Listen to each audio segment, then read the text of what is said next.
حادثه ناخوشی که در بالای جنازه میت صادر شده بود. السلام علیکم تماشاگران عزیز و هواداران شبکه کاروان عمر. البته دوستان عزیز، این قصه حقیقت دارد و باوری کامل دارم که شما در این باره سخن یا اینکه قصه شنیدگی هستید. تابوت مرد مرده را به صحن مسجد برای جنازه خواندن می آورند. وقتی که امام عاید حقهای میت سخن می کند، از باب قرضداری او گپ می زند، مرد از بین نمازگزاران به سوی امام و تابوت می آید.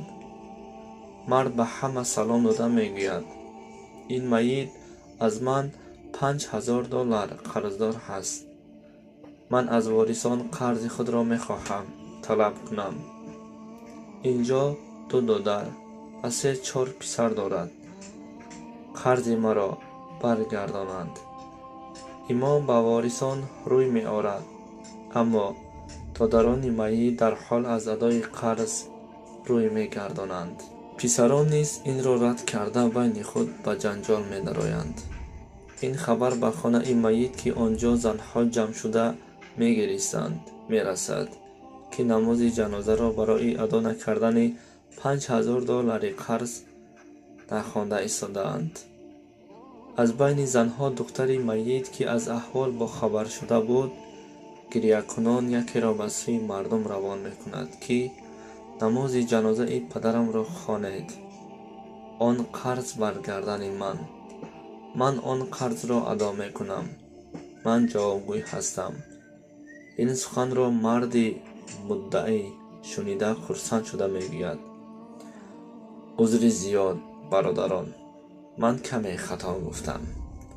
این میت از من نه، بلکه من از این میت $5000 قرضدار هستم. من خواستم وارثی با نامسترین این میت را یافته این مبلغ را به او سپارم.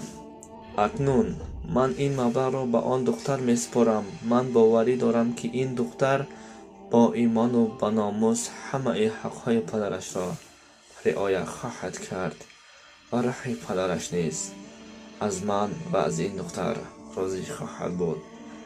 بعد شنیدن این خبر مردم با آن مرد آفرین گفتند. وارثان باشند در قهر و غضب و پشیمانی قرار گرفتند.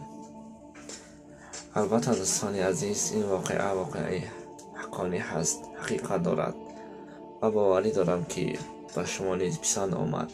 پس آبونه شدن را فراموش نکنید.